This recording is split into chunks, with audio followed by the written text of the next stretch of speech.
नागपुर के नामांतर शहीद स्मारक में हैं हम और नागपुर में ही है प्रोफेसर रतन लाल। अब रतन लाल साहब का परिचय आपको देने की ज़रूरत नहीं है।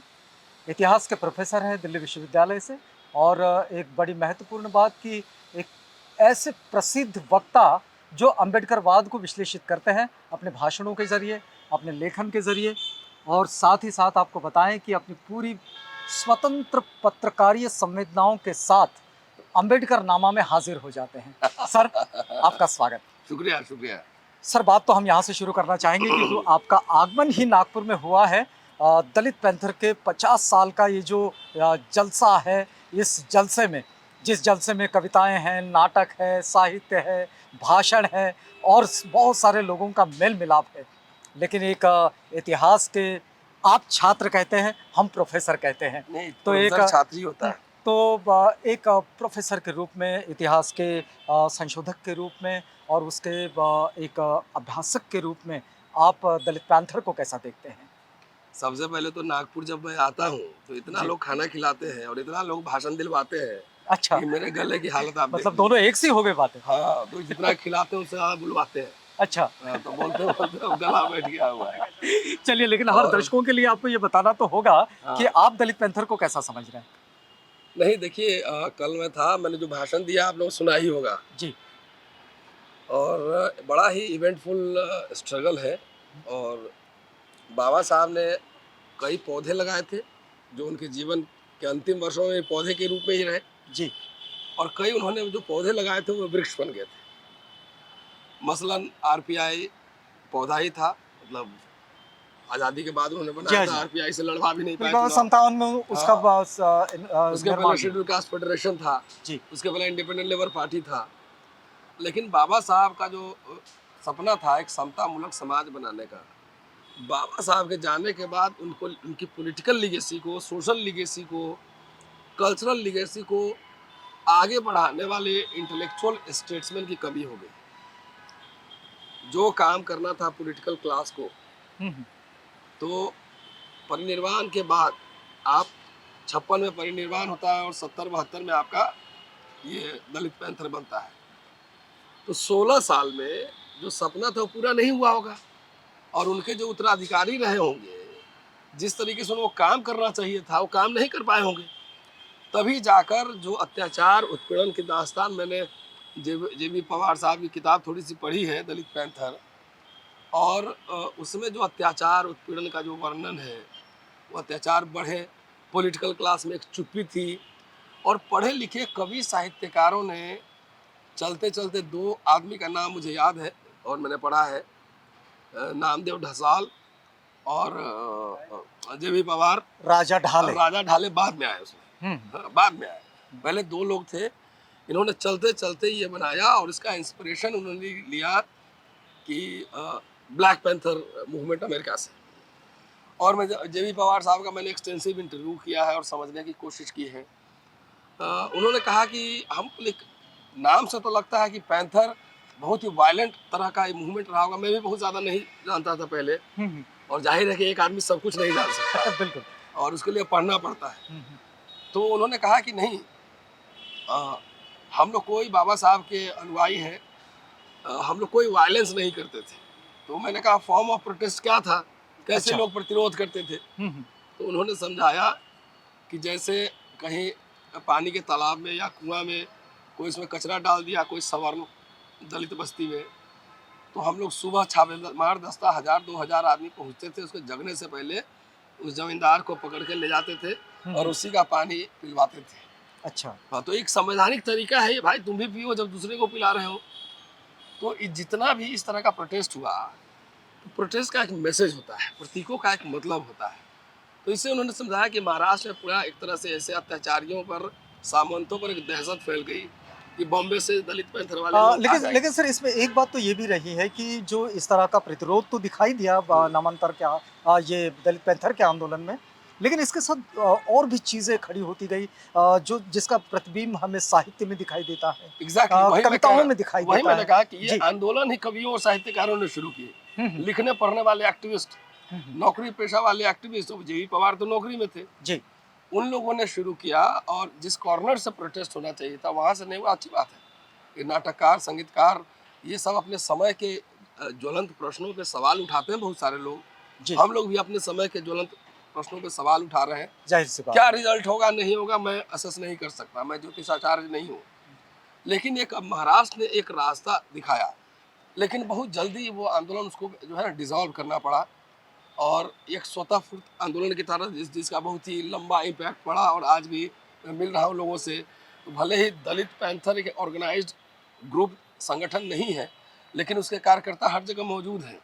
अभी भी दलित पैंथर के नाम से पत्र पत्रिकाएं निकल रही है। बिल्कुल, तो बिल्कुल। एक प्रोटेस्ट की तरह, एक फॉर्म ऑफ प्रोटेस्ट, उसका कम से कम ये तो प्रभाव है ही महाराष्ट्र में कि अब उस तरह से अत्याचार करने से लोग सहमते हैं, डरते हैं। लेकिन वर्तमान अगर सामाजिक राजनीति के परिप्रेक्ष्य में अगर हम अम्बेडकरवादी आंदोलन को समझते हुए अगर इन चीज़ों को इसका अगर आंकलन करना चाहें तो आप कैसा करते हैं? एक इतिहास के प्रोफेसर के रूप में या फिर अम्बेडकरनामा का जो आपकी समझ है और एक विश्लेषक के रूप में आप इन चीज़ों को कैसे समझते हैं? क्योंकि वर्तमान सामाजिक राजनीतिक परिवेश जो है उसके साथ ये सारी चीज़ें रिफ्लेक्ट होती दिखाई देती है। क्योंकि कल जब हमने जबी पवार को सुने तो उनका कहना था कि भाई 1972 में इसकी जितनी ज़रूरत नहीं थी उतनी ज़रूरत आज है। तो आप सही कह रहे हैं। कैसा समझते हैं आप इसे? ये हम लोग अंतर्द्वंद पैराडॉक्स के एज में जी रहे हैं। अच्छा। समाज में जागृति बहुत हुई है, ढोल लगा रहे हैं, डीजे बहुत बज रहे हैं, जय भीम बहुत लग रहे हैं, और सत्ता में आ रहा है मनुवादी पार्टी। जी। सत्ता में कौन आ रहा है? मनुवादी पार्टी आ रहा है। आप बताइए, महाराष्ट्र में अभी 4 आदमी मिलके भी एक पार्टी बना लेता है, चीता बाघ लगा लेगा, ऐसे एक पार्टी बना रहता है। ये कहाँ हमारा फेलियर है? फेलियर ये है कि मैंने पौधा और पेड़ की जो बात की, जी। बाबा साहब ने जो सबसे बड़ा काम किया था मेरी नज़र में, वो संस्थाओं का निर्माण किया था। स्कूल, कॉलेज, यूनिवर्सिटीज बनाए थे, अखबार निकाले थे। क्या आप महाराष्ट्र के लोग हैं, आप बताइए हमें कि जो स्कूल, कॉलेज, यूनिवर्सिटी, इंस्टीट्यूशन उन्होंने खड़े किए, बाबा साहब के एक लाइन आपको बताता हूँ। उन्होंने कहा था कि बहुत मुश्किल से कारवां यहाँ तक लाया हूँ, अगर तुमको आगे मत ले जाना तो कम से कम पीछे भी मत धकेलना। उसे यही रहने थे, उसे तो जमीन आप ये जमीन में गड़ बताओ जाने मुझे, दें। जी। आपको बताना पड़ेगा, इसका जवाब देना पड़ेगा कि सारे इंस्टीट्यूशन यहाँ पे बने, वो इंस्टीट्यूशन आगे बढ़ा, वहीं स्थिर है या पीछे गया? मैं गया हूँ औरंगाबाद यूनिवर्सिटी में लेक्चर देने, वो विजन देख के लगता है कि ऑक्सफोर्ड तरह के विश्वविद्यालय बनाने के चक्कर में थे बाबा साहेब। हाँ, वो विश्वविद्यालय क्यों बना? आपको पता है कि गोलमेज सम्मेलन में जब गए थे तो अंग्रेजों से, राजों महाराजों से लड़ रहे थे, जमींदारों से, फिर पैसा भी लिए उन्होंने 1375 पाउंड या 40 पाउंड, इसे कुछ एग्जैक्ट याद नहीं है, कि मुझे डिप्रेस क्लास के लिए, अस्पृश्य वर्ग के लिए मुझे स्कूल खोलने, लाइब्रेरी खोलने। क्यों लोगों से चंदा मांगते थे? इमारत फंड उन्होंने इकट्ठा किया 2.25 लाख रुपए, 75,000 यहाँ के दलित भाई ने दिया, 1 लाख रुपए उनके दोस्त लोग दिए। इमारत बना रहे थे कि बैठने की हमारा जगह हो, हमारा स्कूल हो, हमारा कॉलेज हो। देखिए, व्यक्ति के साथ मूवमेंट कई बार खत्म भी होता है। संस्थाएं क्यों बनती हैं? कि फ्यूचर लीडर्स वहाँ से क्रिएट होंगे। क्या हमने दूसरा बाबा साहब या बाबा साहब से बड़ा कोई और स्टेट्समैन क्रिएट किया? क्या हम लोग अपने बच्चों को यूपीएससी और पीसीएस का अफसर और क्लर्क बनाने से आगे सोचते हैं? क्या हम चाहते हैं कि हमारा बच्चा ऑक्सफोर्ड, कैम्ब्रिज, कोलंबिया यूनिवर्सिटी में पढ़ के आए और बाबा साहब जिस तरीके से भाषण देते थे, लिखते थे, वो करें? मतलब ये चीजें इंस्टीट्यूशनल फॉर्म में आगे बढ़नी चाहिए। मैं तो एंशिएंट इंडिया का छात्र हूँ, प्राचीन भारत पर रिसर्च करता हूँ, मैं साहित्य, हिंदी साहित्य में काम करता हूँ, और मैं महाराष्ट्र में आके आपको अम्बेडकर में बोल रहा हूँ। जी। ये तो उल्टा होना चाहिए था। यहाँ के लोग उत्तर भारत की ओर जाने चाहिए। होना चाहिए था कि नहीं? यहाँ के लोग उत्तर भारत की ओर जाने चाहिए थे। यहाँ के लोग, बाबा साहब सब, देखिए बाबा साहब सब पूरे देश को दिए, लेकिन सबसे ज्यादा महाराष्ट्र के लोगों के लिए बहुत ज्यादा कुछ बनाए, तो उसको बढ़ाना चाहिए था ना, उनके दर्शन को बढ़ाना चाहिए था ना। कहाँ चूक हो गई आपको लगता है? कहाँ चूक? देखिए, व्यक्तिगत मुक्ति बहुत आसान है। मैं चाहूँ कि अभी एमपी बन जाऊँ, मैं बन सकता हूँ। मैं चाहूँ कि अभी वाइस चांसलर बन जाऊँ, बन सकता हूँ, लेकिन बन के करेंगे क्या जब हम आइडियाज पे काम ही नहीं कर पाएंगे? तो आप महाराष्ट्र का हिस्ट्री बताइए कि लोग आमदार बनने के लिए, खासदार बनने के लिए, मंत्री बनने के लिए, कुछ पाने के लिए सारा वैचारिक समझौता करता है कि नहीं? जो दलित पैंथर कभी हुआ था, आजकल ऑरेंज कैट बना हुआ है बहुत लोग।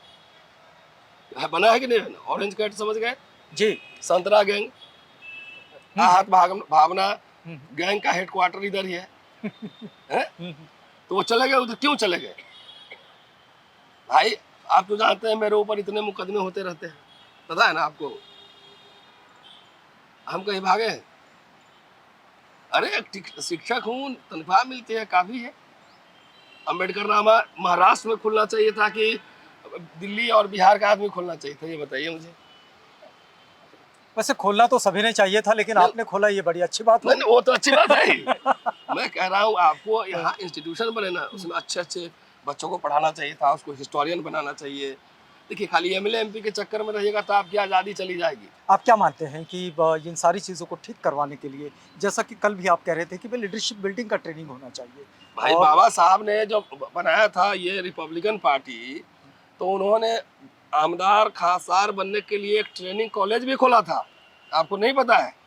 और उसमें एक रजिस्ट्रार भी रखा था, उसमें मैंने वीडियो ही बनाया हुआ है कि जो भी एमएलए एमपी बनना चाहते हैं वो आए और यहाँ पे पहले वक्ता बनने का सीखे, कैसे भाषण देते हैं ये सीखे, उसको हिस्ट्री का ज्ञान होना चाहिए, उसको पॉलिटिकल साइंस का ज्ञान होना चाहिए, उसको फिलॉसफी का ज्ञान होना चाहिए, उसको इकोनॉमिक्स का ज्ञान होना चाहिए, और तब वो जाएगा विधानसभाओं में या संसद में तो वो एक अपनी बात रखेगा बहुत ही दमदार तरीके से। आज आपका इतना 131 एमपी है और हजारों विधायक होंगे, कितने लोग बोलते हैं आप ही इसका जवाब दे दीजिए। बाबा साहब ने आपको बना के दिया, धम्म दिया और आरपीआई दिया, धम्म तो चल रहा है बढ़िया, लेकिन आरपीआई आपने खंड खंड में टुकड़ों टुकड़ों में बांट दी, सबको कुछ चाहिए।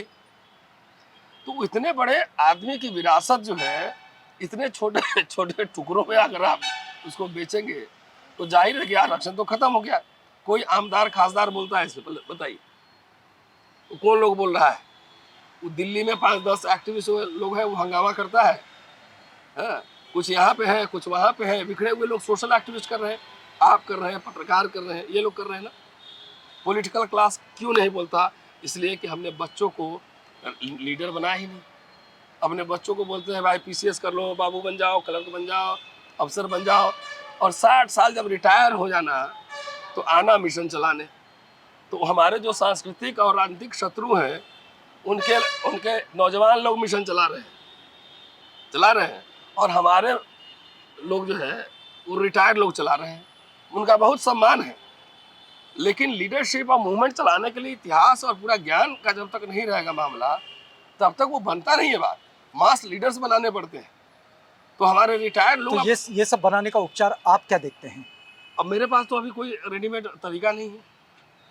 आप क्या सब लोग क्या क्या हो सकता है, आपको नहीं, लगता आप है कि जाते हैं जब जी, सरकार से मांगते हैं स्मारक बनाने के लिए पैसा दीजिए, रेनोवेशन के लिए पैसा दीजिए, मूर्ति लगाने के लिए पैसा दीजिए, ये तो बहुत कम छोटी सी बात है। वो तो चाहता ही है कि यह स्मारक बना लो, गले में मूर्ति माला, लगवा लो। विचारों में ताला, पढ़ो नहीं, हम्म। यही ना कह रहा है। आप एक काम करो, आपके चैनल के माध्यम से सभी सुनने वालों, महाराष्ट्र और देश विदेश के सब लोगों को कह रहा हूँ कि सरकारों को बोलो कि भाई ऐसा है, अब तो बाबा साहब गांव गांव पहुंच गए हैं, मूर्तियां वैसे दिल और दिमाग में तो है ही, फोटो सर्व जगह पहुंच गया है, मूर्ति गांव गांव पहुंच गया है। अब एक काम कर लो, फूले, गायकवाड़ और अंबेडकर इंटरनेशनल यूनिवर्सिटी दलितों के लिए खुलवाओ, और उसमें नर्सरी से लेकर पीएचडी तक इंटरनेशनल ऑक्सफोर्ड टाइप का पढ़वाओ। ये कह के देखिए जरा, इतना बड़ा समाज है, बहुजन समाज कहते हैं, हम लोग सब मिलकर एक बड़ा यूनिवर्सिटी नहीं खोल सकते? आप जानते हैं ना, अम्बेडकर नामा एक छोटा सा चैनल है, अभी तो 2 साल हुआ है, उससे थोड़ा थोड़ा इकट्ठा करके 2 बच्चा विदेश भेज दिया। देखा है कि नहीं देखा देखा है। है? तो अब हमें तो लगता है फ्यूचर जनरेशन लीडर्स तैयार करने होंगे। अब यहाँ तक तो आपने जो लिगेसी ली, उस समाज को क्या मिला नहीं मिला हमने देख लिया। बाबा साहब अकेले लड़के जो दिए पूरे समाज को, इतना बड़ा जमात मिलके सब धीरे धीरे खो दिया। तो इस समय अगर अम्बेडकरवादी आंदोलन को अगर बहुत बेहतर तरीके से आगे बढ़ाना है, तो ये एक बड़ी आप ज़रूरत महसूस करते हैं? एकदम जरूरत है, और आंदोलन चलाने के लिए सबसे पहला काम है कि ईमानदार और डेडिकेटेड लोग चाहिए, नंबर 1। दूसरा उस व्यक्ति को बहुत ज्यादा महत्वाकांक्षी होना चाहिए, महत्वाकांक्षी कि उसको ड्रीमर्स होना चाहिए। वैसे लोगों की एक पूरी टीम तैयार करनी होगी। और अंबेडकर, साहू जी महाराज, लोहिया, तमाम ऐसे विचारक हैं, सबसे पहले उनको पढ़ना पड़ेगा। बाबा साहब ने और इसके लिए इंस्टीट्यूशन की जरूरत है। अंग्रेजी वाले जितने पेज हैं, बाबा साहब करीब 15,000 पेज छाप चुके हैं। उसके बाद एक ना हिस्टोरियन है, ना पॉलिटिकल साइंटिस्ट है, ना फिलोसोफर है, ना इकोनॉमिस्ट है, खाली बाबा साहब की जय, ना विश्व बोधि, ये सब करते रहिए। बताइए कहाँ है भाई? जो भी आंदोलन आया, साहित्यकारों ने, मराठी साहित्यकारों ने, हिंदी साहित्यकारों ने, कवियों ने शुरू किया। कहाँ इकोनॉमिस्ट कितने हैं बताइए? सीए कितने हैं? लॉयर कितने हैं सुप्रीम कोर्ट में? बताइए कोई लॉयर बाबा साहब के स्टेचर का जो जा रहा हो कोर्ट में एकदम धड़ाधड़ अंग्रेजी बोलते हुए? क्योंकि हम लोगों ने उसमें ध्यान ही नहीं दिया, खाली सरकारी नौकरी के पीछे भागते रहे, और जो भागते रहे वो सब खत्म हो गया।